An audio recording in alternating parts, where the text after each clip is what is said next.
வணக்கம். இது ஐபிசி தமிழின் செய்தி நேரம். முதலில் தலைப்புச் செய்திகள்.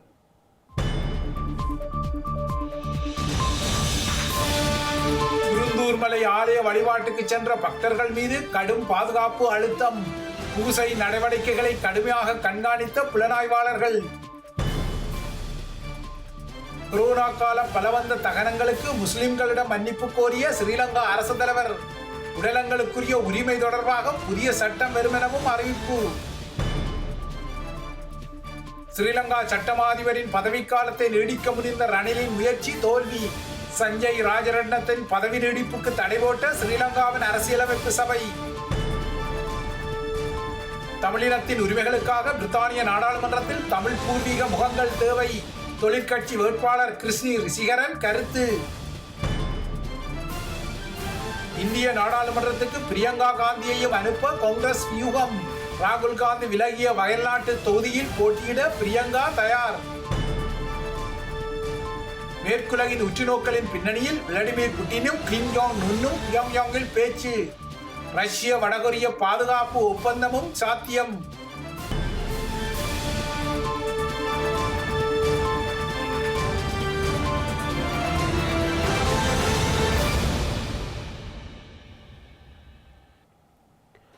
தொடர்வது விரிவான செய்திகள். முல்லைத்தீவு குருந்தூர் மலை ஆதிசிவன் ஐயனார் ஆலயத்தில் ஸ்ரீலங்கா காவல்துறையின் புலனாய்வாளர்களின் தீவிர கண்காணிப்புகளுக்கு மத்தியில் தமிழ் மக்கள் இன்று வழிபாடுகளில் ஈடுபட்டுள்ளனர். ஆலயத்தில் தமிழ் மக்கள் வழிபாடுகள் மேற்கொள்வதற்கு தடை இல்லை என நீதிமன்றம் கட்டளை ஆக்கியுள்ள நிலையில் நிரந்தரமான வழிபாட்டு உரிமைக்கான தீர்வு வழங்கப்படாமல் இழுத்தடிக்கப்பட்டுள்ள நிலையிலும் இன்று ஆலய நிர்வாகத்தினர் உள்ளிட்ட பலர் முல்லைத்தீவு குமுளமுனை தன்னிமுறிப்பு குருந்தூர் மலை பகுதியில் அமைந்துள்ள ஆதிசிவன் ஐயனார் ஆலயத்தில் வழிபாடுகள் தொடராக இடம்பெற்று வருகின்றன. அந்த வகையில் சிவனை தரிசிப்பதற்காக ஆலய நிர்வாகத்தினர் உள்ளிட்ட பலர் இன்றைய தினம் காலை 10 மணியளவில் பூஜை வழிபாட்டில் ஈடுபட்டிருந்தனர். வழிபாட்டில் முன்னாள் வடமாகாண சபை உறுப்பினர் துரைராசா ரவிகரன், முன்னாள் வடமாகாண சபை விவசாய அமைச்சர் கந்தையா சிவனேசன், ஆலய நிர்வாகத்தினர் என பலரும் கலந்து கொண்டிருந்தனர். காவல்துறையினர் ராணுவ புலனாய்வாளர்களின் கண்காணிப்புகளுக்கு மத்தியில் வழிபாட்டில் ஈடுபட்டிருந்தனர். தொல்லியல் திணைக்களத்தினரின் அறிவுறுத்தலுக்கு அமைய சேதம் ஏற்படாத வண்ணம் வழிபாடுகள் இடம்பெற்றிருந்தமை குறிப்பிடத்தக்கது. ஒரு புத்த விகாரியை இங்கே அமைத்து ஒரு உச்சகட்டத்தில் அமைக்கப்பட்டு இன்னும் சிறிதளவு வேலை இருக்கும் நிலையில் அது நிறுத்தப்பட்டது நீதிமன்றத்தினுடைய கவனத்துக்கு நாங்கள் கொண்டு சென்றதால் அந்த தீர்ப்புகளானவை ஏற்கனவே நாங்கள் வழிபடலாம் என்ற ஒரு தீர்ப்பை சொல்லியும் இன்னும் அதற்கான முடிவுகள் கிடைக்கப்படவில்லை. அந்த வகையில் இந்த மக்களாகிய நாங்கள் வழிபாடுகளை மேற்கொண்டு வருகின்றோம். இதற்கு தீர்வானது நிச்சயம் கூடிய விரைவில் கிடைக்க வேண்டும். அந்த அத்துமீறி விகாரை அமைத்ததற்கும் உரிய நடவடிக்கைகள் எடுக்கப்பட வேண்டும் என்றுதான் எங்களுடைய கோரிக்கை.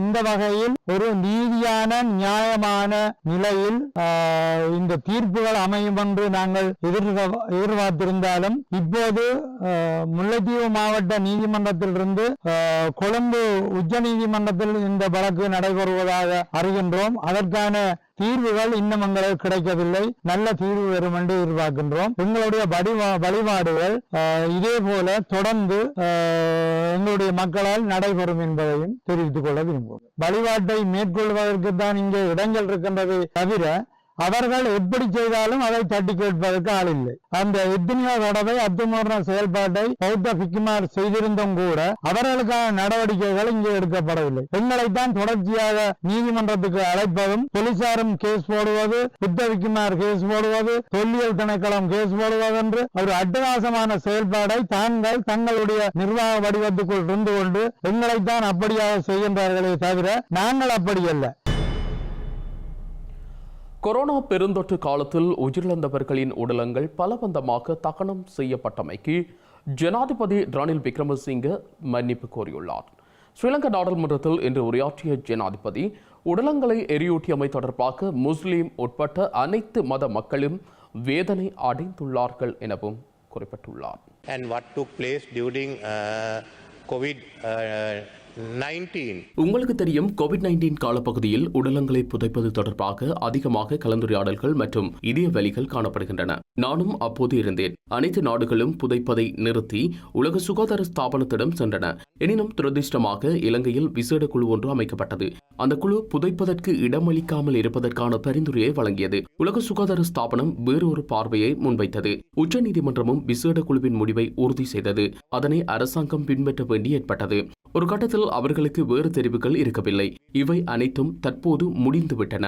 இந்த நாட்டில் எந்த ஒருவருக்கும் தாம் புதைக்கப்பட வேண்டுமா அல்லது எரிக்கப்பட வேண்டுமா அல்லது மருத்துவ பீடத்திற்கு உடலை வழங்க வேண்டுமா என்பதற்கான உரிமைகள் வேண்டும். அந்த காலத்தில் அதிகமான வலிகள் இருந்தன. பிரதானமாக முஸ்லிம்களுக்கு இந்த வலி அதிகமாக இருந்தது. இந்துக்கள், பௌத்தர்கள் மற்றும் கிறிஸ்தவர்களுக்கு உடலங்களை எரிப்பது தொடர்பான வேதனை இருந்தது. ஆகவே ஒருவர் தனது உடலை என்ன செய்ய வேண்டும் என்பது தொடர்பான சட்டம் கொண்டுவரப்பட்டுள்ளது. எனினும் கோவிட் தொற்றினால் உயிரிழந்தவர்களின் உடலங்களை எரியூட்டுவதற்கு கடந்த அரசாங்கம் மேற்கொண்ட தீர்மானம் குறித்து ஜனாதிபதி வெளியிட்ட கருத்தை ஐக்கிய மக்கள் சக்தியின் நாடாளுமன்ற உறுப்பினர் முஜிபுர் ரஹ்மான் முற்றாக நிராகரித்தார். பொதுஜன பெரமுனவில் இருப்பவர்களை பாதுகாக்க முன்னிற்க வேண்டாம் எனவும் ரணிலின் கருத்துக்கு பதிலளித்து உரையாற்றிய போது அவர் சுட்டிக்காட்டியுள்ளார். விசேட குழு வழங்கிய பரிந்துரையின் பேரில் உடலங்களை புதைப்பதற்கு அனுமதி மறுக்கப்பட்டது என ஜனாதிபதி கூறியுள்ளார். எனினும் அவரின் கருத்து தவறானது. அன்று 2 குழுக்களை அப்போதைய அரசாங்கம் நியமித்தது. ஒன்று தொழில்நுட்ப குழு, மற்றது நிபுணர் குழு. வைத்தியர் சன்ன பிரேரா உள்ளிட்ட கோட்டாபய ராஜபக்சவுடன் இருந்த தொழில்நுட்ப குழுவே உடலங்களை எரிப்பதற்கு மாத்திரமே அனுமதி என தீர்மானம் மேற்கொண்டனர். எனினும் நிபுணர்கள் குழு நியமிக்குமாறு முஸ்லிம் மக்கள் கோரிக்கை விடுத்திருந்தனர். அந்த நிபுணர்கள் குழுவின் தலைவராக கொழும்பு மருத்துவ பீடத்தின் பீடாதிபதியாக இருந்த பேராசிரியர் ஜெனிபர் பெரேரா நியமிக்கப்பட்டார். உலக சுகாதார ஸ்தாபனம் வழங்கிய வழிகாட்டலுக்கு அமைய உடலங்களை புதைக்க முடியும் என அவர் பரிந்துரை வழங்கியிருந்தார். அந்த பரிந்துரையை வழங்கிய பின்னர் அன்று இருந்த ஜனாதிபதியும் அமைச்சரவையும் அதனை ஏற்றுக்கொள்ளவில்லை.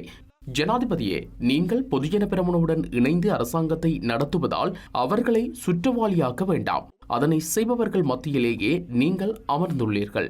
மனித வரலாற்றில் மேற்கொள்ளப்பட்ட மிகவும் குற்றமான தீர்மானம். இதேவேளை கோவிட் தொற்றினால் உயிரிழந்த முஸ்லிம் மக்களின் உடலங்களை எரிப்பதற்கு பொறுப்பு கூற வேண்டியவர்கள் தொடர்பாக விசாரணைகள் மேற்கொள்ளப்பட வேண்டும் என ஐக்கிய மக்கள் சக்தி வலியுறுத்தியுள்ளது. ஸ்ரீலங்கா நாடாளுமன்றத்தில் இன்று உரையாற்றிய எதிர்க்கட்சித் தலைவர், ஐக்கிய மக்கள் சக்தியின் தலைவருமான சஜித் பிரேமதாஸ் கடந்த அரசாங்கம் முஸ்லிம் மக்களை இலக்கு வைத்து இனவாத நடவடிக்கைகளை மேற்கொண்டதாக குற்றம் சாட்டியுள்ளார். உண்மையில் உடலங்கள் எரித்தமை தொடர்பாக கதைத்தால் அது இந்த நாட்டின் அரசியல் வரலாற்றில் அரசு என்ற வகையில் ஒரு இனம் மற்றும் மதத்தை இலக்கு வைத்து விசேட நிபுணர்கள் குழுவை அமைத்து தமது இனவாத எண்ணங்களை இந்த நாட்டில் முஸ்லிம் இஸ்லாமிய மக்கள் மீது திணிப்பதற்கு மேற்கொள்ளப்பட்ட கீழ்த்தரமான செயற்பாடு. உலக சுகாதார ஸ்தாபனம் கூட அது தவறு என கூறிய போதும் விசேட நிபுணர்கள் குழுவை அமைத்து முஸ்லிம் இஸ்லாமிய மக்களை வேட்டையாட மேற்கொள்ளப்பட்ட நடவடிக்கை. நான் ஜனாதிபதியிடம் ஒன்றை கேட்க விரும்புகிறேன். முஸ்லிம் மக்களுக்கும் இஸ்லாமிய மார்க்கத்திற்கும் அவர்களது உரிமையை இல்லாது செய்வதன் மூலம் அடிப்படை உரிமை மீறப்பட்டுள்ளது. இந்த நாட்டில் ஒரு இனத்தை மாத்திரம் இலக்காக கொண்டு வேட்டையாடும் செயற்பாடு.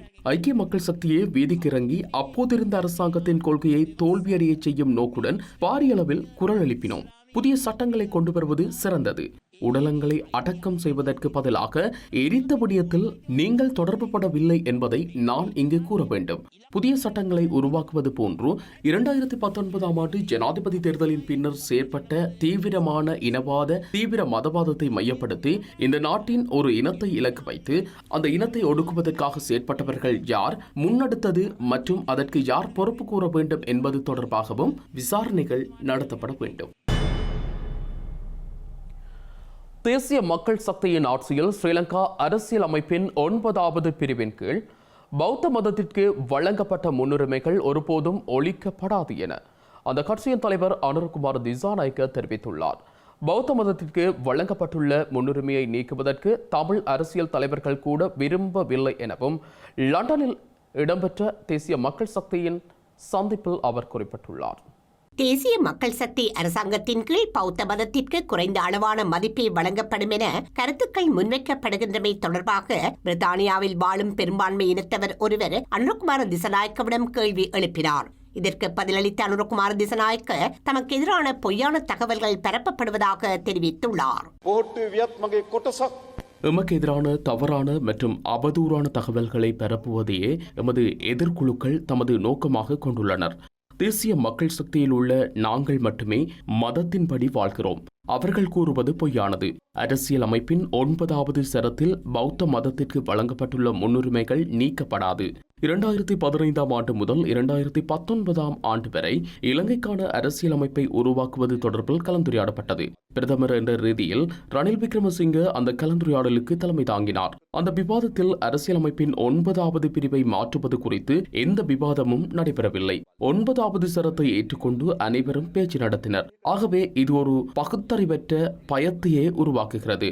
9வது பிரிவுக்கு பாதிப்பு ஏற்படாது. தமிழ் தலைவர்கள் கூட அதில் கை வைப்பதற்கு விரும்பவில்லை. தமது அரசியல் இயக்கமானது ஒருபோதும் அரசியல் பயணத்திற்காக இனவாதத்தையோ மதவாதத்தையோ பயன்படுத்தாது எனவும் அவர் சுட்டிக்காட்டியுள்ளார். 2015ஆம் ஆண்டுக்கு பின்னர் பாரிய அளவில் இஸ்லாமிய வெறுப்பு எழுவதற்கு ஆரம்பித்தது. கருத்தடை செய்யும் உணவு, கருத்தடை ஆடை மற்றும் வைத்தியர்கள் தொடர்பாக பேசப்பட்டது. சாபி என்ற மருத்துவரின் பிரச்சினை கடினமான காலம். சமூகத்தில் குறிப்பிடத்தக்க எண்ணிக்கையிலான மக்கள் அந்த அலையில் சிக்குண்டனர். அன்று சாபி தொடர்பாக நான் நாடாளுமன்றத்தில் கேட்டேன். எந்த ஒரு கடினமான காலத்திலும் நாம் இனவாதத்திற்குள் விழமாட்டோம். இனவாதம் தொடர்பான அனுபவம் உள்ள மக்கள் சிங்களம், தமிழ், முஸ்லிம், பரங்கியர்கள் மற்றும் மலே மக்களிடையே ஐக்கியத்தை ஏற்படுத்தாத பட்சத்தில் இலங்கைக்கு எதிர்காலம் இல்லை. எம்மால் வேண்டுமான அளவு பிளவுபட்டு நிற்க முடியும். எம்மால் வேண்டுமான அளவு மோதிக்கொண்டிருக்க முடியும். நாட்டை தற்போது உள்ளவாறு வைத்திருக்க முடியும். தற்போதுள்ள நாட்டை மாற்ற வேண்டுமாயின் இந்த ஐக்கியத்தை ஏற்படுத்த வேண்டும். எமது எதிர்கால செயற்பாடுகள் இந்த ஐக்கியத்தை ஏற்படுத்துவதாகும். ஸ்ரீலங்கா இராணுவத்தினரின் உதவியுடன் யாழ்ப்பாணம் அச்சுவேலி பகுதியைச் சேர்ந்த ஊடகவியலாளர் தம்பித்துரை பிரதீபனின் வீட்டின் மீது தாக்குதல் நடவடிக்கைகள் மேற்கொள்ளப்பட்டதாக இலங்கை தமிழரசு கட்சியின் தலைவர் சிவஞானம் ஸ்ரீதரன் குற்றம் சாட்டியுள்ளார். ஸ்ரீலங்கா நாடாளுமன்றத்தில் இன்று உரையாற்றிய சிவஞானம் ஸ்ரீதரன் யாழ்ப்பாணத்தில் அண்மைய நாட்களாக தொடரும் வாழ்வெட்டு உள்ளிட்ட வன்முறை சம்பவங்களின் பின்னணியில் பாதுகாப்பு படையினர் ரகசியமாக செயற்பட்டு வருகின்றனரா என சந்தேகம் வெளியிட்டுள்ளார். யாழ்ப்பாண மாவட்டத்தின் பத்தமேனி அச்சுவேலியைச் சேர்ந்த ஊடகவியலாளரும் போராளியுமான திரு தம்பித்துரை பிரதீபன் அவர்களது வீட்டின் மீது இனந்தெரியாத நபர்கள் தாக்குதல் நடத்தியுள்ளனர். கடந்த 2024 6/12 புதன்கிழமை நள்ளிரவு அச்சுவேலியில் உள்ள அவரது வீட்டிற்கு அடாவடியாக உள்நுழைந்த 5 பேர் கொண்ட கும்பல் வீட்டின் நுழைவாயில், கதவு, ஜன்னல்களை ஆயுதங்களால் தாக்கி சேதம் ஏற்படுத்தியதோடு வீட்டில் நிறுத்தி வைக்கப்பட்டிருந்த மோட்டார் சைக்கிள், முச்சக்கர வண்டி மற்றும் வீட்டு உபயோகப் பொருட்களையும் ஆக்கியுள்ளனர். இதனால் 10 லட்சம் ரூபாவுக்கு மேல் பொருள் இழப்பு ஏற்பட்டுள்ளதுடன் ஊடகவியலாளரான தம்பித்துரை பிரதீபனின் ஊடக பணிகளுக்கு அச்சுறுத்தல் விடுக்கும் வகையிலேயே இந்த வன்முறை சம்பவம் திட்டமிட்டு அரங்கேற்றப்பட்டுள்ளது. 4 விசேட போலீஸ் குழுக்கள் அமைக்கப்பட்டு விசாரணைகள் மேற்கொள்ளப்படுவதாக செய்திகளில் கூறப்படுகின்ற போதும் இன்று வரை இந்த சம்பவம் தொடர்பில் ஒரு சந்தேக நபர் கூட கைது செய்யப்படவில்லை. தம்பித்துரை பிரதீபன் அவர்களுடைய வீட்டு தாக்குதலுக்கும் ராணுவத்தோடு சேர்ந்த ஒட்டுக்குழுக்களுடைய மறைகரங்கள் இருப்பது போலவே நான் என்னுடைய சந்தேகத்தை இந்த உயர்ந்த சபையினூடாக வெளிப்படுத்த விரும்புகிறேன். காரணம், நான் நேரடியாக சென்று பார்த்ததன் அடிப்படையிலும் அண்மையிலே ஜனாதிபதி வசாவுலான், பலாலி, யாழ்ப்பாண பகுதிகளுக்கு வருகை தந்த பொழுது அங்கிருந்த மக்களுடைய காணிகள் விடுவிக்கப்படவில்லை. அங்கிருந்த மக்களுடைய இடங்களுக்காக அவர்கள் போராடி அழுது கொண்டிருந்த பொழுது அந்த செய்திகளை மூத்த ஊடகவியலாளர்களான சுதந்திர ஊடகவியலாளரான தம்பித்துரை பிரதீபன் அவர்களும் சக்தி ஊடகத்தினுடைய ஊடகவியலாளரான பரதன் அவர்களும் செய்திகளை சேகரித்திருந்தார்கள். ஆகவே இந்த நியூஸ் பஸ் சக்தியினுடைய ஊடகவியலாளர் பரதன் அவர்களுக்கும் ஊடகவியலாளர் பிரதீபன் அவர்களுக்கும் அந்த இடத்திலேயே ராணுவ புலனாய்வு துறையினரால் அச்சுறுத்தல் விடுக்கப்பட்டிருக்கிறது. அந்த அச்சுறுத்தலுடைய தொடர்ச்சி அவருடைய பிரதீபனுடைய வீடு அடித்து நொறுக்கப்படுவதற்கும் தாக்கப்படுவதற்கும் எரிக்கப்படுவதற்கும் காரணமாக அமைந்திருக்கிறது. இவ்வளவு நாட்கள் ஆகி இருக்கிறது. இன்று நடந்து இந்த நாட்கள் கடந்தும் கூட இதுவரை யாரும் கைது செய்யப்படவில்லை என்கிற ஒரு துர்ப்பாக்கியத்தை இந்த நாட்டிலே எவ்வாறு சொல்வது? கிட்டத்தட்ட 6 நாட்கள் கடந்திருக்கிறது. 12ஆம் தேதி நடைபெற்றது. இன்று 18ஆம் தேதி. இன்று நள்ளிரவு வந்தால் 6 நாட்கள். ஆனால் இந்த நாட்டிலே ஒரு ஜனாதிபதியை அவதூறாக ஒரு வசனம் போட்டால் அல்லது இந்த நாட்டிலே இருக்கின்ற உயர்ந்த அதிகாரிகள் மீது அல்லது படைத்துணையினர் மீது ஏதாவது ஒரு டிக்டாக்கை கூட ஒரு இளைஞன் போட்டால் விடுவதற்குள் 24 மணித்தியாலத்துக்குள் அவன் கைது செய்யப்படுகிறான் அல்லது அவனுடைய வீடு முற்றுகையிடப்படுகிறது. ஆனால் ஒரு ஊடகவியலாளர் தாக்கப்பட்டு அவருடைய வீட்டிலே நடந்த சம்பவங்களுக்கு இதுவரை யாரும் கைது செய்யப்படவும் இல்லை. 6 நாட்களாக இழுத்தடிக்கப்பட்டிருக்கிறது என்றால் இந்த நாட்டினுடைய நீதி நிர்வாகம் போலீஸ் எவ்வாறு செயல்படுகிறது என்பதற்கு இது ஒரு நல்ல உதாரணமாக நான் இந்த உயர்ந்த சபையிலே கேட்டுக்கொள்கிறேன். மிக முக்கியமாக கௌரவ தலைமை தாங்கும் உறுப்பினர்களே, இதற்கு நீதி கிடைக்குமா? இவ்வாறு தாக்கப்படுகின்ற, பயமுறுத்தப்படுகின்ற, அச்சுறுத்தப்படுகின்ற ஊடகவியலாளர்களுக்கு நேர்மையான முறையிலே இந்த நாட்டிலே நீதி கிடைக்குமா என்பதை இந்த உயர்ந்த சபையிலே நான் கேட்க விரும்புகின்றேன். முல்லைத்தீவு மாவட்டத்தில் ஆக்கிரமிக்கப்பட்ட தமிழர் காணிகளில் உள்ள சிங்களவர்களுக்கு காணி உறுத்து வழங்கப்படுவது உடனடியாக தடுத்து நிறுத்தப்பட வேண்டும் என தமிழ் தேசிய மக்கள் முன்னணியின் நாடாளுமன்ற உறுப்பினரான செல்வராசா கஜேந்திரன் வலியுறுத்தியுள்ளார். மகாபலி அபிவிருத்தி அதிகார சபையால் இவ்வாறாக வழங்கப்பட்ட காணி உறுதிகள் தடை செய்யப்பட்டு குறித்த காணிகள் மீண்டும் தமிழர்களிடமே வழங்கப்பட வேண்டும் என இன்று ஸ்ரீலங்கா நாடாளுமன்றத்தில் செல்வராசா கஜேந்திரன் தெரிவித்துள்ளார். வடகிழக்கிலே நீண்ட காலமாக நிரந்தர உரித்தற்றவர்களாக இருக்கின்றவர்களுக்குரிய அந்த அனுமதி பத்திர காணிகளுக்கான காணி உறுதிகள் வழங்குவதற்குரிய நடவடிக்கைகளும் எடுக்கப்பட வேண்டும் என்பதை கேட்டு வலியுறுத்துகின்ற அதே நேரத்திலே இந்த காணி உறுதிகள் உரித்து வழங்குதல் என்ற பெயரிலே முல்லைத்தீவு மாவட்டத்திலே 84ஆம் ஆண்டு ஸ்ரீலங்கா அரசாங்கத்தின் அறிவுறுத்தலின் அடிப்படையிலே பலவந்தமாக வெளியேற்றப்பட்ட எங்களுடைய தமிழ் மக்களுடைய காணிகளிலே 2008-9களிலே ஆக்கிரமித்து குடியேற்றப்பட்ட சிங்களவர்களுக்கு காணி உறுதிகள் வழங்கப்படுகின்ற சம்பவங்களும் நடைபெற்றிருக்கிறது. அந்த உறுதி வழங்குகின்ற நிகழ்வுகள் ஜனாதிபதி அவர்கள் பொதுவாக தமிழர்களையும் சேர்த்து வைத்து வழங்குகின்ற பொழுது ஏதோ ஜனாதிபதி நல்லது செய்வது போன்ற ஒரு தோற்றப்பாடு காட்டப்பட்டாலும் தமிழர்களுடைய காணிகளில் இருந்து பலவந்தமாக வெளியேற்றப்பட்ட தமிழர்களுடைய காணிகளில் அத்துமீறி குடியேற்றப்பட்ட சிங்களவர்களுக்கும் உறுதிகள் வழங்கப்பட்டிருக்கிறது. அந்த செயல்பாடுகள் உடனடியாக நிறுத்தப்பட வேண்டும். குறிப்பாக மகாபலி அபிவிருத்தி அதிகார சபை ஊடாக அவ்வாறான செயல்பாடுகள் முன்னெடுக்கப்பட்டிருக்கிறது. அந்த அவ்வாறு வழங்கப்பட்ட உறுதிகள் ரத்து செய்யப்பட்டு அந்த காணிகள் அந்த போர்க்காலத்துக்கு 84ஆம் ஆண்டுகளில் இருந்து போர் காரணமாக வெளியேற்றப்பட்ட தமிழ் மக்களுடைய காணிகள் தமிழ் மக்களுக்கு சொந்தமாக வழங்கப்படுவதற்கு நடவடிக்கை எடுக்கப்பட வேண்டும் என்று இந்த இடத்திலே வலியுறுத்தி கேட்டுக்கொள்ள விரும்புகின்றேன். பிரித்தானிய அரசாங்கம் ஈழத் தமிழர்களின் விருப்பங்களுக்காக செயற்படுவதை உறுதிப்படுத்த பிரித்தானிய நாடாளுமன்றத்தில் ஈழத்தமிழர் பூர்வீக உறுப்பினர்களின் பிரசன்னம் அவசியம் என சட்டன் அட்சீம் தொகுதியின் தொழிற்கட்சி சார்பாக போட்டியிடும் கிருஷ்ணி ரிசிகரன் ஐபிசி தமிழுக்கு தெரிவித்துள்ளார். நான் சட்டனஞ்சியம் என்ற தொகுதிக்கு வந்து லேபர் பார்ட்டி பார்லிமெண்ட்ரி கேண்டிடேட்டாக நான் நிற்கிறேன். எலெக்ஷன்ஸ் வந்து 4th July வருது. தயவு செய்து நீங்கள் அந்த ஏரியாவில் இருந்தீங்கன்னா எனக்காண்டி வந்து ஓட் பண்ணுங்க. இந்த கண்ட்ரியில் வந்து hundreds of thousands of Tamils நாங்கள் இங்கே இருக்கிறோம். ஆனால் எங்களுக்காண்டி பார்லிமெண்ட்டில் ஒரு குரல் இல்லை. எங்களோட நாட்டில் வந்து நிறைய பிரச்சனைகள் நடந்தது. தமிழ் ஆக்களுக்கு எதிரான வந்து human rights abuses and atrocities commit ஆனது. ஸோ அதுக்கு ஒரு தீர்வும் நாங்கள் கொண்டு வரணும். லேபர் பார்ட்டி வந்து கமிட் பண்ணியிருக்குது.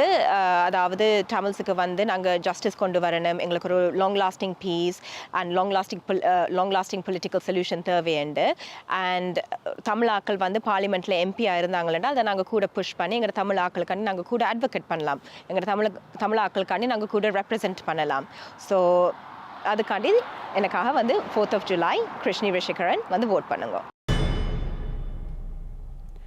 இந்த நிலையில் ஐநா மனித உரிமை பேரவையின் ஜூன் மாத அமர்வுகள் நேற்று ஆரம்பமான நிலையில் இந்த முறையும் இலங்கையில் தமிழினத்தின் மீது நடத்தப்பட்ட படுகொலைக்கு நீதி கோரும் பரப்புரை செயற்பாடுகளை மனித உரிமை செயற்பாட்டாளர்கள் முன்னெடுத்துள்ளனர். இன்று ஐக்கிய நாடு சபை மனித உரிமை கூட்டத்தொடர் 56வது கூட்டத்தொடர் தொடங்கி இன்று காலையிலிருந்து நடைபெற்று வருகின்றன. நாங்கள் ஸ்ரீலங்கா அரசினால் திட்டமிட்டு நடத்தப்பட்ட இனப்படுகொலையின் நிழல்பட ஆதாரங்கள் ஒவ்வொரு மனித உரிமை கூட்டத்தொடர் நடைபெறும் போதும் நாங்கள் இங்கே பார்வைக்கு வச்சு நீதி கோரி இருக்கின்றோம்.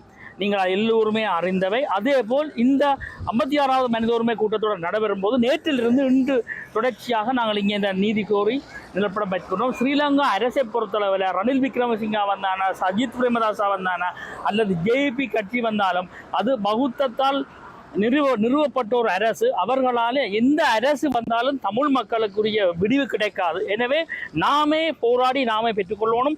அந்த வகையில் ஜனநாயக ரீதியாக எங்களுக்கு நடந்த இனப்படுகொலை இன அழிப்பை நீதி கேட்டு நாங்கள் இங்கே வந்து இந்த ஐக்கிய நாடு சபைக்கு முன்பாலே 12 ஆண்டு காலமாக தொடர்ச்சியாக நாங்கள் ஒவ்வொரு கூட்டத்தொடரும் இங்கே நிற்கின்றோம். அதே போல் ஒவ்வொரு வழிகளிலையும் ஒவ்வொரு போராட்டம் நடக்கும். அதே போல் வருகிற திங்கட்கிழமை வந்து பெல்ஜியத் ஐரோப்பா பார்லிமெண்ட்டுக்கு முன்னால் போராட்டம் நடக்குது. இதே போல் அனைத்து இடங்களிலும் நமது மக்கள் எங்கள் உரிமைக்காக குரல் கொடுக்க நாங்கள் எந்த சிங்கள அரசை எந்த ஜனாதிபதியை நாங்கள் நம்பி பலனில்லை. நாமே போராடி நாமே எங்களோட உரிமையை பெற வேண்டும் என்று.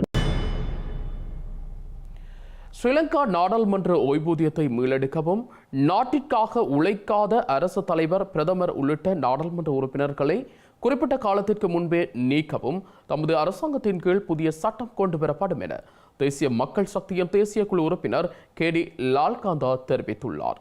கண்டியில் இடம்பெற்ற மக்கள் சந்திப்பில் கருத்து வெளியிட்ட அவர், இந்த புதிய சட்டங்களை கொண்டு வருவதற்கு தற்போதைய அரசியல் அமைப்பை திருத்துவதற்கும் தமக்கு 3/2 பெரும்பான்மை அதிகாரத்தை வழங்க வேண்டும் என கோரிக்கை விடுத்துள்ளார். சம்பந்தයෙන් ඉදිරිපත් වෙච්ච ජනාධිපති தற்போது ஜனாதிபதி ரணில் விக்ரமசிங்கவிற்கு பைத்தியம் பிடித்துள்ளது. ஆனால் நாம் அவரை அகற்ற முடியுமா? பதவிக்காலம் வரை அவர் இருப்பார். இந்த அமைப்பை மாற்ற வேண்டும். எனவேதான் மக்களின் வாக்குகளால் ஆட்சிக்கு வந்து நாட்டை காட்டிக் கொடுப்பவர்களை குறித்த காலத்திற்கு முன்பே வெளியேற்றும் சட்டங்கள் கொண்டுவரப்பட வேண்டும். நாட்டின் நம்பிக்கை சிதைந்து மோசடி ஊழல் செய்து நாட்டு மக்களுக்கு துரோகம் அளித்தால் அவர்களை பதவியில் இருந்து நீக்குவதற்கு சட்டத்தை கொண்டு வர வேண்டும். மேலும் ஜனாதிபதிக்கோ பிரதமருக்கோ பைத்தியம் பிடித்தால் உரிய நேரத்திற்கு முன்பு அவர்களை நீக்கும் அதிகாரமும் வழங்கப்பட வேண்டும். திசை காட்டிய அதிகாரத்திற்கு வரும்போது இதனை செய்வோம். அதேபோன்று இந்த நாடாளுமன்ற உறுப்பினர்களுக்கு வழங்கப்படும் ஓய்வூதியம் நாட்டிற்கு பெரும் சுமையாகும்.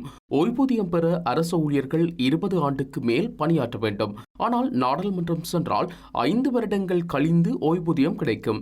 சட்டம் அனைவருக்கும் ஒரே மாதிரியாக இருக்க வேண்டும். ஓய்வூதியத்தை பெற இவர்கள் 3 மாதங்களுக்கு ஒரு முறை நாடாளுமன்றத்திற்கு வந்திருக்க வேண்டும். இது அநியாயமானது. திசை காட்டி அரசாங்கம் ஆட்சிக்கு வந்தவுடன் இந்த ஓய்வூதியத்தை மீளெடுப்போம். நாடாளுமன்றத்தில் இருப்பவர்களின் ஓய்வூதியம் மாத்திரமன்றி முன்னாள் நாடாளுமன்ற உறுப்பினர்களின் ஓய்வூதியத்தையும் மீளெடுப்போம். இது நம் அனைவருக்கும் பொதுவானது. எனக்கும் அதேதான். இந்த ஓய்வூதியத்தை மீளெடுக்கும் பிரேரணியை ஐக்கிய மக்கள் சக்தி விரும்புமா? பொதுஜன பெரமுன அல்லது ஏனைய கட்சிகள் விரும்புமா? அதை விரும்ப மாட்டார்கள்.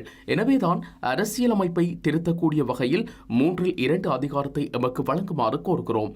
அவ்வாறான அதிகாரத்தை எமக்கு தாருங்கள். என்றென்றும் தின்று கொண்டிருக்கும் தற்போதைய அரசியல் கலாச்சாரத்தை ஒழித்துவிட்டு நாட்டு மக்களுக்கு சாதகமான புதிய அரசியல் அமைப்பின் கீழ் புதிய கலாச்சாரத்தை உருவாக்குவோம். ஸ்ரீலங்கா அரசாங்கத்தின் நடவடிக்கைகளுக்கு எதிர்ப்பு தெரிவிக்கும் வகையில் கொழும்பின் வெவ்வேறு பகுதிகளில் இன்று எதிர்ப்பு ஆர்ப்பாட்டங்கள் முன்னெடுக்கப்பட்டுள்ளன.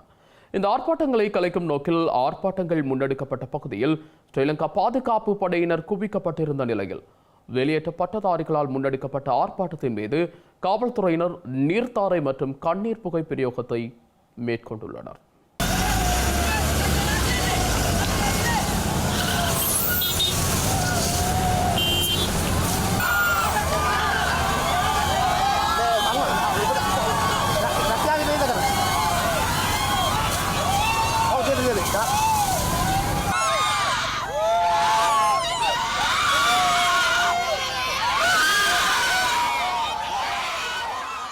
இலங்கையில் உள்ள அனைத்து வேலையற்ற பட்டதாரிகளுக்கும் உடனடி தொழில் வாய்ப்புகளை பெற்றுத் தருமாறு வலியுறுத்தி ஒன்றிணைந்த வேலையற்ற பட்டதாரிகள் சங்கத்தினர் இன்று பத்திரமுள்ள நாடாளுமன்ற வீதிக்கு முன்பாக ஆர்ப்பாட்டம் ஒன்றை முன்னெடுத்துள்ளனர்.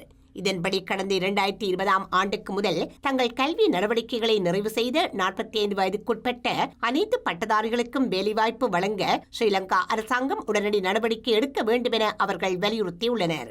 ஸ்ரீலங்கா அரசாங்கத்தின் பொறுப்பதிகாரிகளிடம் தமது கோரிக்கைகள் முன்வைக்கப்பட்டிருந்த போதிலும் இதுவரை எந்தவொரு சாதகமான பதிலும் கிடைக்கப்பெறவில்லை என ஆர்ப்பாட்டக்காரர்கள் சுட்டிக்காட்டியுள்ளனர். இலங்கையில் உள்ள பல்கலைக்கழக மாணவர்கள், ஓய்வு பெற்ற அரசு அதிகாரிகள், வெளியேற்ற பட்டதாரிகள் என அனைவரும் ரணில் ராஜபக்சவின் வேலைகள் காரணமாக இன்று வீதிக்கு இறங்கி போராட வேண்டிய நிலை ஏற்பட்டுள்ளதாக அவர்கள் குறிப்பிட்டுள்ளனர்.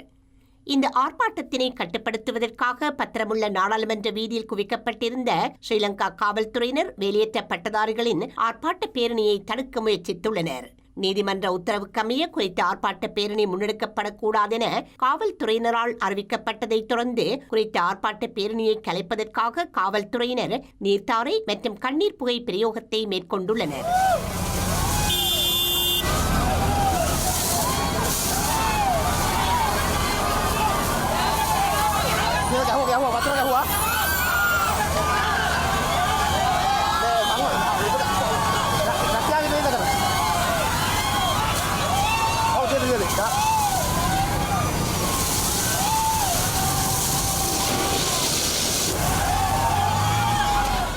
அத்துடன் பல்கலைக்கழக தொழிற்சங்க கூட்டுக்குழுவின் உறுப்பினர்களால் ஸ்ரீலங்கா நிதியமைச்சருக்கு முன்பாக இன்றைய தினம் மற்றொரு எதிர்ப்பு ஆர்ப்பாட்டம் முன்னெடுக்கப்பட்டுள்ளது. எமது பிரச்சினைகளை தீர்த்துவை அல்லது வீடு செல், மாணவர்களின் உயர்கல்வியை உறுதி செய், ஏற்றுக்கொள்ளப்பட்ட 107% சம்பளத்தை பல்கலைக்கழக ஊழியர்களுக்கு வழங்கு உள்ளிட்ட பல்வேறு பதாகைகளை ஏந்திய வண்ணமும் கோஷங்களை எழுப்பியும் பல்கலைக்கழக தொழிற்சங்க கூட்டுக்குழு அதன் ஆர்ப்பாட்டத்தை முன்னெடுத்திருந்தது. இதனால் குறித்த பகுதியில் போக்குவரத்து இடையூறு ஏற்பட்டிருந்த நிலையில் பாதுகாப்புக்காக ஸ்ரீலங்கா பாதுகாப்பு படையினர் குறித்த பகுதியில் குவிக்கப்பட்டிருந்தனர்.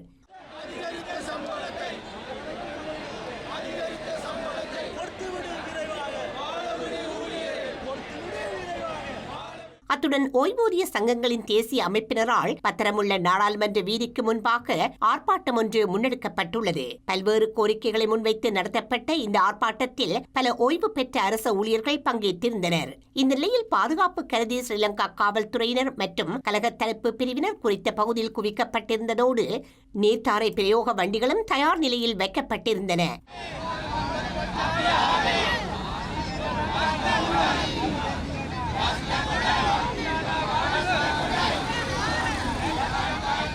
மேலும் இலங்கை வங்கி ஊழியர் சங்கத்தினரால் ஸ்ரீலங்கா மக்கள் வங்கியின் தலைமை அலுவலகத்திற்கு முன்பாக இன்று ஆர்ப்பாட்டம் ஒன்று முன்னெடுக்கப்பட்டுள்ளது. அதிகரிக்கும் வரிகளுக்கேற்ப வங்கி ஊழியர்களின் சம்பளம் அதிகரிக்கப்பட வேண்டும் என்ற கோரிக்கையை முதன்மையாக கொண்டு இந்த ஆர்ப்பாட்டம் நடத்தப்பட்டுள்ளது. வங்கியின் அனைத்து ஊழியர்களினதும் பங்கேற்புடன் இந்த கவனஈர்ப்பு ஆர்ப்பாட்டம் முன்னெடுக்கப்பட்டிருந்தமை குறிப்பிடத்தக்கது. இலங்கைக்கு பயணம் செய்யும் சுற்றுலா பயணிகளிடம் அதிக பணம் வசூலிக்கப்படும் நடவடிக்கையின் பின்னணியில் ஸ்ரீலங்கா அரசாங்கத்தின் அமைச்சர்கள் இருப்பதாக தமிழ் தேசிய கூட்டமைப்பின் நாடாளுமன்ற உறுப்பினர் இரா சாணக்கியன் குற்றம் சாட்டியுள்ளார். ஸ்ரீலங்கா நாடாளுமன்றத்தின் இன்றைய அமர்வில் உரையாற்றிய சாணக்கியன் சுற்றுலா பயணிகளை கொண்டு வடக்கு கிழக்கை அபிவிருத்தி செய்ய அரசாங்கம் தவறியுள்ளதாக சுட்டிக்காட்டியுள்ளார். விசேடமாக எங்களுடைய வடக்கையும் கிழக்கையும் பொறுத்தளவிலே இன்று சுற்றுலா பயணிகளுடைய வருகை மிகவும் குறைவாக இருக்கு. கிழக்கு மாநிலத்தை பொறுத்தளவிலே அருகம்பே என்ற பிரதேசத்திலே அது ஒவ்வொரு வருடமும் அரசாங்கத்தினுடைய எந்த முயற்சியும் இல்லாமல் தொடர்ச்சியாக சுற்றுலா பயணிகள் அந்த சர்ஃபிங் செய்யறதுக்கு வருவார்கள். ஆனால் வடக்கிலேயும் கிழக்கிலேயும் இருக்கும் ஏனைய மாகாணங்களை பார்த்தால் போக்குவரத்து இன்று பிரதானமான பிரச்சனையாக இருக்கின்றது. யாழ் மாவட்டத்தை பொறுத்தளவிலே, யாழ்ப்பாணத்தை பொறுத்தளவிலே பலாலி விமான நிலையம் ஊடாக சில சுற்றுலா பயணிகள் வரக்கூடிய ஒரு சூழல் இருக்கு. ஆனால் மட்டக்களப்பை பொறுத்தளவிலே மட்டக்களப்பு விமான நிலையம் இயங்கும் நிலையிலே கடந்த காலத்தில் இருந்தது. மட்டக்களப்பு விமான நிலையத்துக்குள் சில உள்நாட்டுக்குள்ளே அந்த விமானங்கள் வரக்கூடிய சூழல் இருந்தது. ஆனால் இன்று மட்டக்களப்பு மாவட்டத்துக்குள்ளே இந்த விமானங்கள் வருவதிலே ஒரு விமானம் கூட அந்த டொமெஸ்டிக் ஏர்போர்ட் வருவதை தராத காரணத்தினால் இன்று மட்டக்களப்பிலே சுற்றுலா பயணிகளுடைய எண்ணிக்கை மிகவும் இருக்கின்றது. மட்டக்களப்பை பொறுத்தவரையிலே ஓந்தாச்சி மடம் போன்ற பிரதேசங்களிலே இந்த கரையோர பிரதேசத்தை ஒரு சுற்றுலா பயணிகளுக்கு தேவையான ஒரு சுற்றுலா மையமாக அந்த பிரதேசத்தை மாற்றுவதற்கு பல முன்மொழிகளை நாங்கள் அரசாங்கத்திடம் வழங்கியிருக்கிறோம். கௌரவ அமைச்சரிடமும் இந்த மட்டக்களப்பிலே விசேடமாக ஓந்தாச்சி மடத்தை ஒரு சுற்றுலா பயணிகளுக்கு ஒரு மையமாக மாற்றுவதற்கு நாங்கள் முன்மொழிந்திருக்கோம். ஆனால் இதுவரைக்கும் இந்த நடவடிக்கையும் இல்லை. இலங்கையில் அதிக சட்டங்கள் தயாரிக்கப்பட்ட ஆண்டாக 2022 ஆண்டு முதல் 2024 ஆண்டு வரையான காலப்பகுதி வரலாற்றில் பதியப்படும் என ஸ்ரீலங்கா நீதி, சிறைச்சாலைகள் மற்றும் அரசியலமைப்பு மறுசீரமைப்பு அமைச்சின் செயலாளர் MN ரணசிங்க தெரிவித்துள்ளார். கடந்த 2022 ஆண்டு முதல் இதுவரை 59 சட்ட சீர்திருத்தங்கள் நாடாளுமன்றத்தில் நிறைவேற்றப்பட்டுள்ளதோடு 7 சட்ட மூலங்களும் 44 திருத்த சட்டங்களும் எதிர்வரும் நாட்களில் நிறைவேற்றப்பட உள்ளதாக ஜனாதிபதி ஊடக மையத்தில் இன்று இடம்பெற்ற ஊடக சந்திப்பில் அவர் குறிப்பிட்டார். ஸ்ரீலங்கா நீதி, சிறை விவகாரங்கள் மற்றும் அரசியலமைப்பு சீர்திருத்த அமைச்சு கடந்த 2 ஆண்டுகளில் சட்ட சீர்திருத்தங்கள் தொடர்பில் பெரும் முன்னேற்றம் கண்டுள்ளதாகவும் இந்த காலப்பகுதி வரலாற்றில் இடம் பிடிக்க வேண்டும் எனவும் அந்த அமைச்சின் செயலாளர் MN ரணசிங்க வலியுறுத்தியுள்ளார். ஒவ்வொரு அமைச்சுக்களதும் சட்டங்களை தயாரிப்பதில் ஸ்ரீலங்கா நீதி அமைச்சு பெரும் பங்காற்றுவதாகவும் இதற்கமைய கடந்த 2022 ஆண்டில் 273 சட்ட வரைவுகளும் 2023 ஆண்டில் 299 சட்ட வரைவுகளும் மும்மொழிகளிலும் தயாரிக்கப்பட்டுள்ளதாக அவர் சுட்டிக்காட்டியுள்ளார். ஸ்ரீலங்கா நீதி அமைச்சின் விடயப்பரப்பிற்கமைய 2022 ஆண்டில் 29 சட்ட சீர்திருத்தங்களும் 2023 ஆண்டில் 17 சட்ட சீர்திருத்தங்களும் 2024 ஆண்டில் 13 என சட்ட சீர்திருத்தங்களும் இதுவரை நாடாளுமன்றத்தில் நிறைவேற்றப்பட்டுள்ளதாக அவர் குறிப்பிட்டுள்ளார். மேலும் 7 வரைவுகள் விரைவில் நாடாளுமன்றத்தில் சமர்ப்பிக்கப்பட உள்ளதாகவும் 44 மிக முக்கியமான சட்ட திருத்தங்களுக்கான பணிகள் முடிவடையும் தருவாயில் இருப்பதாகவும் ரணசிங்க தெரிவித்துள்ளார். ஸ்ரீலங்கா சட்ட வரைவு திணைக்களம் மற்ற அமைச்சுகளுக்காக 2022ஆம் ஆண்டில் 273 சட்ட வரைவுகளையும் 2023ஆம் ஆண்டில் 299 சட்ட வரைவுகளையும் மும்மொழிகளிலும் தயாரித்துள்ளதாக அவர் சுட்டிக்காட்டியுள்ளார். நீதித்துறையை செயற்திறன் மிக்கதாக மாற்றுவதன் மூலம் மக்கள் வழக்குகளை விரைவாக நிறைவு செய்ய முடியும் என்பதோடு வழக்கு தொடர்பான சொத்துக்களை பொருளாதார வளர்ச்சிக்கு பயன்படுத்த முடியும் எனவும் அவர் குறிப்பிட்டுள்ளார். இதேவேளை 42 ஆண்டுகளுக்கு பிறகு ஸ்ரீலங்காவின் அரசியலமைப்பு சட்ட திருத்தத்துடன் உயர் நீதிமன்ற நீதிபதிகளின் எண்ணிக்கையை 14ஆக அதிகரிக்க முடிந்துள்ளதாக அவர் தெரிவித்துள்ளார். கடினமான பொருளாதார சூழ்நிலையிலும் கடந்த 2 ஆண்டுகளில் 2 கட்டங்களாக 76 நீதித்துறை அதிகாரிகள் சேவையில் இணைக்கப்பட்டுள்ளதாகவும் 2 தடவைகளில் 34 பேர் உயர் நீதிமன்ற நீதிபதிகளாக பதவி உயர்வு பெற்றுள்ளதாகவும் ரணசிங்க குறிப்பிட்டுள்ளார். இதன் காரணமாக நீதிமன்றங்களின் எண்ணிக்கையை அதிகரிக்கவும் புதிய நீதிமன்றங்களை நிர்மாணிக்கவும் முடிந்ததாக அவர் கூறியுள்ளார். மேலும் வெளிநாட்டு முதலீடுகளை ஈர்ப்பதற்கு எளிதாக வர்த்தகம் செய்யும் குறியீட்டில் முதலிடம் பெற வேண்டியது அவசியம் என்பதை வலியுறுத்திய ரணசிங்க வர்த்தக பிரச்சினைகளை தீர்ப்பதற்காக மேல் மாகாணத்தில் 4 வர்த்தக மேல் நீதிமன்றங்கள் நிறுவப்பட்டுள்ளதாகவும் தெரிவித்துள்ளார். அதே நேரம் அதிகமான வர்த்தக மேல் நீதிமன்றங்களை நிறுவுவதற்கான அனைத்து ஏற்பாடுகளும் செய்யப்பட்டுள்ளதாகவும் அவர் குறிப்பிட்டுள்ளார். ஒரு சாதகமான முதலீட்டுச் சூழலை உருவாக்குவதற்கான செயலணி உருவாக்கப்பட்டுள்ளதாக நீதி, சிறைச்சாலை மற்றும் அரசியலமைப்பு மறுசீரமைப்பு அமைச்சின் செயலாளர் தெரிவித்துள்ளார். இதேவேளை ஸ்ரீலங்கா நீதி அமைச்சின் கீழ் உள்ள சட்டமா அதிபர் திணைக்களம், சட்ட வரைவு திணைக்களம், பரிசோதகர் திணைக்களம், குற்றத்தால் பாதிக்கப்பட்டவர்கள் மற்றும் சாட்சிகளை பாதுகாப்பதற்கான தேசிய அதிகார சபை நிறுவனங்களை வலுப்படுத்துவதற்கு தேவையான பணிகளும் முன்னெடுக்கப்பட்டுள்ளதாக ரணசிங்க கூறியுள்ளார். தேசிய ஒருமைப்பாடு மற்றும் நல்லிணக்க அலுவலகம், காணாமற் போனோர் அலுவலகம், இழப்பீட்டுக்கான அலுவலகம் என்பன ஒவ்வொரு பிரஜையையும் சமமாக கருதி சமாதானத்தை மதித்து தேசிய அடையாளத்தை மதிக்கும் இலங்கையை கட்டியெழுப்ப அர்ப்பணிப்புடன் செயற்படுவதாகவும் இதற்கு அவசியமான சட்ட திருத்தங்களும் தற்போது மேற்கொள்ளப்பட்டு வருவதாகவும் அவர் தெரிவித்துள்ளார். வவுனியா சமூக சேவைகள் திணைக்களத்தில் பதிவு செய்யப்பட்டு முல்லைத்தீவு மாவட்டத்தின் மாங்குளம் பகுதியை தலைமையகமாக கொண்டு இயங்கி வரும் முள்ளந்தண்டு வடம் பாதிக்கப்பட்டவர்களுக்கான உயிரிழை அமைப்பின் நிர்வாகத்தில் பாரியளவான நிதி மோசடி இடம்பெறுவதாக அந்த அமைப்பின் உறுப்பினர்கள் குற்றம் சாட்டியுள்ளனர். பயனாளிகளுக்கு வழங்கப்படும் நிதியை விட நிறுவனத்தில் பணியாற்றும் ஊழியர்களுக்கு அதிகம் செலவிடப்படுவதாகவும் குறித்த அமைப்பின் தலைவர் ஒரு தொகை நிதியை தனது தனிப்பட்ட வங்கிக் கணக்கில் வைப்பில் இட்டுள்ளதாகவும் அவர்கள் சுட்டிக்காட்டியுள்ளனர். இந்த முறைகேடுகள் தொடர்பில் சமூக சேவைகள் திணைக்களத்திற்கு தெரியப்படுத்தப்பட்டுள்ள போதிலும் எந்தவிதமான நடவடிக்கைகளும் மேற்கொள்ளப்படவில்லை எனவும் தமக்கு தீர்வு கிடைக்க வேண்டும் எனவும் உயிரிழை அமைப்பின் உறுப்பினர்கள் வேண்டுகோள் விடுத்துள்ளனர். கிட்டத்தட்ட எமது உயிரில் நிறுவனத்தில் கிட்டத்தட்ட 199 பயனாளிகள் இருக்கிறோம். நாங்கள் 25-30க்கு மேற்பட்ட பயனாளிகள் வெளியேறி இருக்கிறோம். அந்த அடிப்படையில் உண்மையில் நாங்கள் வெளியேறதுக்கு பல காரணங்கள் இருக்கு. முதலாவது காரணம் கோடிக்கணக்கான நிதி புலம்பெயர் மக்களால் எமது நிறுவனத்துக்கு அனுப்பப்படுது. அந்த நிதியை சரியான முறையில் எங்களோட பயனடையல் என்ற குற்றச்சாட்டு இருக்கு. ஒன்று. ரெண்டாவது, உண்மையில் 2002ஆம் ஆண்டு ஜனவரியிலிருந்து டிசம்பர் 2022 ஜனவரியிலிருந்து டிசம்பர் 31 வரைக்கும் சாதாரணமாக ஒரு வருஷத்துக்கு கிட்டத்தட்ட 5,30,15,000 காசு வந்துருக்கு. வந்த இடத்துல மேல எங்களோட பயனாளிகளுக்கு அதுல குறிப்பிட்ட தொகை தான், அதாவது 5,000 ரூபாய் கொடுப்பணும் சொல்லி அந்த குறிப்பிட்ட தொகை தான் வழங்கப்பட்டிருக்கு ஒரு வருஷத்துக்கு. ஆனா சேம் டைம் பணியாளர் சம்பளம் பாத்தீங்கன்னு சொன்னா 61 லட்சம் பணியாளர் சம்பளம் வழங்கப்படுது. பணியாளர் பாத்தீங்கன்னா 11 பணியாளர் எங்கட நிறுவனம் என்ன ஒருவன் உதவி மூலம் பெற்று எங்கட பயனாளிக்கு கொடுக்க வேண்டிய தேவை எங்களுக்கு இருக்கு. ஆனால் ஒரு வருஷத்தில் 61 லட்சம் பணியாளருக்கு சம்பளம் கொடுத்தாங்க வருமானம் ஈட்டுற நிறுவனம் இல்லை. இது உண்மையில முற்றிலும் பிழையான விஷயம். கடந்த கால நிர்வாகத்தில் கட்டாயப்படுத்தி ஒட்டுமொத்த பயனாளிகள் வெளியேற்றி புதிய நிர்வாகத்தை கொண்டு வந்து அதில் உபதலைவராக நான் இருந்தேன். உபதலைவரான பொறுப்பில் பெரும்பான்மையான பயனாளிகள் தெரிவு செய்யப்பட்டு தான் வந்தது. இப்போ குறுகிய 40 நாளுக்குள்ள திட்டமிட்டு பழைய நிர்வாகம் புது நிர்வாகம் சேர்ந்து எங்களை போல என்ன வெளியேற்றினாலும் நான் வெளியேற்றினா மௌனமாக தான் வெளியேறினேன். என்னத்துக்கான வெளியேற்றின காரணம் என்று சொன்னால் மோசடியை நான் வெளியில கொண்டு வரதுக்கு மிகவும் தீவிரம் காட்டியிருந்தேன். பல ஆதாரங்கள், இதை மட்டும் இல்லை பல ஆதாரங்கள் இடம் இருக்கு. நான் ஒரு சிலதை மட்டும் தான் இதில் வெளியிட விரும்புகிறேன். தேவைப்பட்டால் நீதிமன்றத்தை நாட வேண்டிய தேவை எங்களுக்கு இருக்கு. லிபரா பவுண்டேஷன் திரு பாஸ்கரன் அவர்கள் கிட்டத்தட்ட 1.5 வருஷத்துல 2 வருஷம் ஒவ்வொரு 250 பயனாளிகள் இருந்தவர். இப்ப கொஞ்சம் இறந்தபடியே தான் அந்த 199 எண்ணிக்கை குறைஞ்சிருக்கு. 250 பயனாளிகளுக்கு மாதாந்த மாதாந்தம் வந்து 10,000 ரூபாய் கொடுப்பனவு ஒவ்வொரு மாசமும் கிட்டத்தட்ட வழங்கணும். கிட்டத்தட்ட 25 லட்சம். சேம் டைம் எங்களோட பயனாளி என்ற பிள்ளைகளுக்கு படிப்புக்காக பெருந்தொகையான நிதியை ஒதுக்கி இருந்தேன். இப்ப குறுகிய காலத்துக்கு முன்னர் அவர் வந்து வெளியேறின காரணம் எங்களோட நிர்வாகத்தில் இருந்த ஒரு சில நடவடிக்கைகள் அல்லது அவர்களை அந்த நிறுவனத்தை நிதி கொடுக்கக்கூடிய மதிக்காம சரியான கணக்கரைக்க முடிக்காம என்று சொல்லி அது அவங்க அந்த விடயம் தான் வெளியேறிக்கும். அது வெளியேறினது என்ன பொறுத்தவரை கணிசமான பயனாளிகளுக்கு பாதிப்பு. மேலும் சில உள்நாட்டு செய்திகள் தொடர்கின்றன.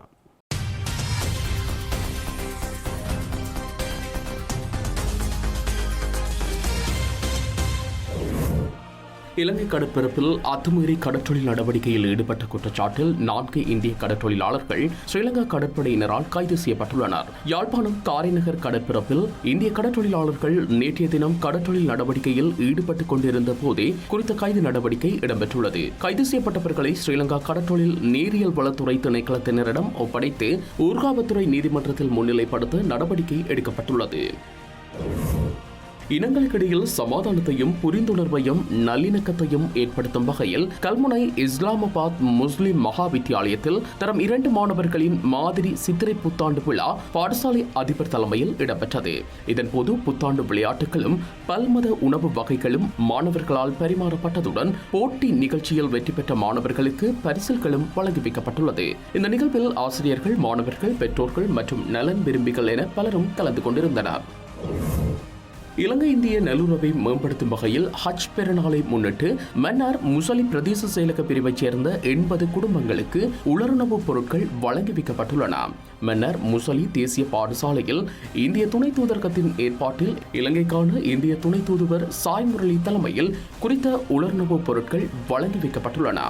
முசலி பிரதேசத்தில் தெரிவு செய்யப்பட்ட 80 குடும்பங்களுக்கு 10,000 பெறுமதியான உலருணவு பொதிகள் வழங்கி வைக்கப்பட்டுள்ளமையும் குறிப்பிடத்தக்கது.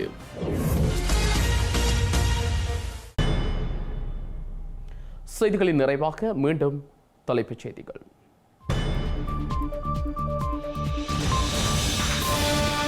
குருந்தூர் மலை ஆலய வழிபாட்டுக்கு சென்ற பக்தர்கள் மீது கடும் பாதுகாப்பு அழுத்தம். பூசை நடவடிக்கைகளை கடுமையாக கண்காணித்த புலனாய்வாளர்கள். கொரோனா கால பலவந்த தகனங்களுக்கு முஸ்லிம்களிடம் மன்னிப்பு கோரிய ஸ்ரீலங்கா அரசு தலைவர். உடலங்களுக்குரிய உரிமை தொடர்பாக புதிய சட்டம் வரும் எனவும் அறிவிப்பு. ஸ்ரீலங்கா சட்டமாதிபரின் பதவிக்காலத்தை நீடிக்க முடிந்த ரணிலின் முயற்சி தோல்வி. சஞ்சய் ராஜரட்னத்தின் பதவி நீடிப்புக்கு தடை போட்ட ஸ்ரீலங்காவின் அரசியலமைப்பு சபை.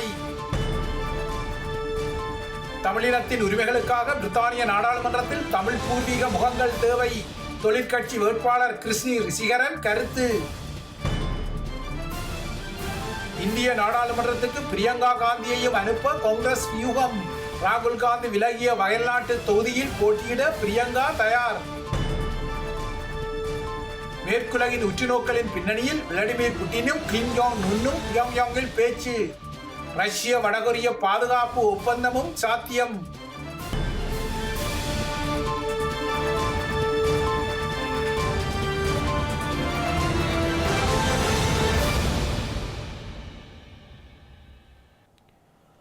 இத்துடன் ஐபிசி தமிழின் செய்தி நேரம் நிறைவடைகிறது.